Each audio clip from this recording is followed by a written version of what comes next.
The wind cut through the air like a knife, swirling snow across the frozen schoolyard. Students hurried toward the building, their heads bowed against the cold. But Emma walked slowly, gripping her worn brown coat tightly around her thin frame. Her cheeks were red, her breath visible in the icy morning air. She didn't notice the three figures leaning against the brick wall near the entrance, at least, not until it was too late. "You look like you just stepped out of a thrift store dumpster," a voice called out. Emma kept her eyes on the ground. "Hey, Raggedy Ann, you deaf?" She knew that voice, Tyler Grant. The boy who had made her first year at Brookstone High a living nightmare. His two shadows, Jake and Matt, snickered beside him. Emma tried to walk past, but Tyler stepped into her path. His gloved hand shot out, grabbing her coat sleeve. "Let go," she muttered. "Why? You ashamed of this vintage piece of trash?" Tyler smirked. Before she could pull away, he yanked hard. The coat tore open at the zipper. Jake grabbed the back and pulled. In one swift motion, her only winter coat was gone. The cold slammed into her chest like a wall of ice. Students nearby froze, their faces a mix of shock and curiosity. A few whispered, but no one stepped forward. Tyler swung the coat over his shoulder like a trophy. "What's wrong, Emma? Can't handle a little fresh air?" Her fingers curled into fists. Her heart pounded, not just from the cold, but from something boiling deep inside her. "Give it back." Tyler grinned. "Make me." Emma's body moved before her mind caught up. She slammed her shoulder into his chest, hard. Tyler's feet slipped on the icy concrete, he went down, gasping. Gasps rippled through the crowd. She snatched her coat from his hands, her voice shaking but loud enough for everyone to hear. "You think hurting people makes you strong? It just makes you pathetic." For the first time, Tyler didn't have a comeback. Backstory: building emotional depth. Emma had been at Brookstone High for less than a year, but she already knew the unwritten rules. Don't wear the wrong clothes. Don't speak too loudly. Don't stand out. Her family had moved here after her parents' divorce. Her mom, a nurse working double shifts, could barely pay rent, let alone buy new clothes. Emma's coat, a thick, slightly faded brown one, had belonged to her grandmother, who passed away when Emma was 10. It wasn't trendy, but it was warm. And it smelled faintly of lavender and woodsmoke, her grandmother's scent. It wasn't just a coat. It was her shield. But Tyler and his crew had targeted her since day one. They mocked her hand-me-down sweaters, her scuffed boots, even the way she tied her hair. She'd learned to keep her head down, hoping they'd get bored. They never did. First challenge: no one stands up. The worst part wasn't the bullying.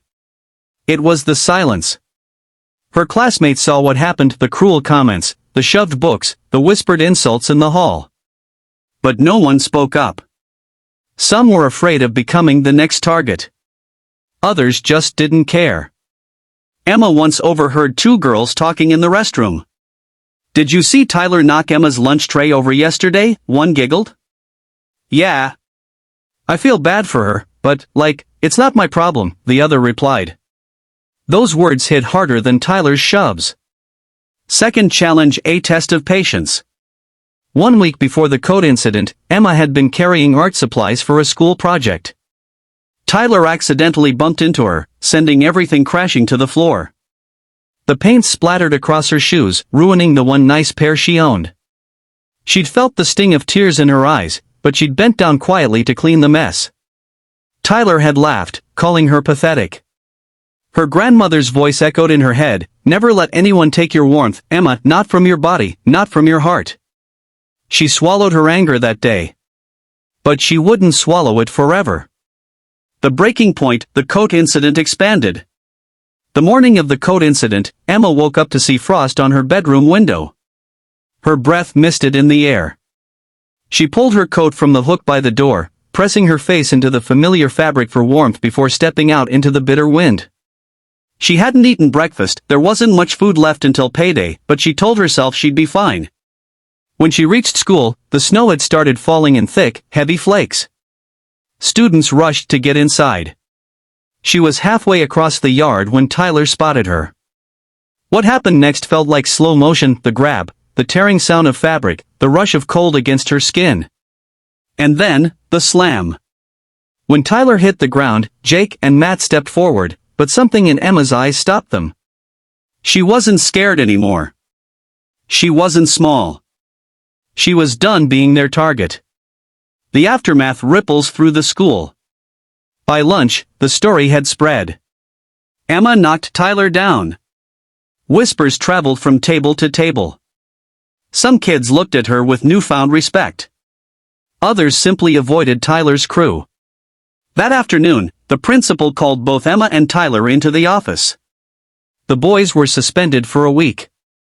Emma got a warning about physical retaliation, but the principal's tone hinted he wasn't entirely unsympathetic. When she walked back into the hallway, she caught the eyes of a quiet freshman girl she'd seen Tyler teasing before. The girl mouthed, "Thank you." It was then Emma realized, standing up for herself had given others permission to stand, too. Resolution, strength in warmth. Over the next weeks, Tyler kept his distance. The winter snow still fell, but Emma walked with her head high. Her coat, patched at the seams, was more than fabric now. It was proof that she could fight for herself. Message to viewers. If you've ever been bullied, remember, your worth isn't defined by their cruelty. You have a right to stand up for yourself and keep your warmth, both in body and in spirit. Have you ever faced a moment where you had to fight back or stand your ground? Share it in the comments. Your story could inspire someone else to find their courage. And if this story touched you, subscribe to my channel. Be kind always, so together, we can spread kindness, courage, and hope in a world that desperately needs it. Because sometimes, just one act of courage can change everything.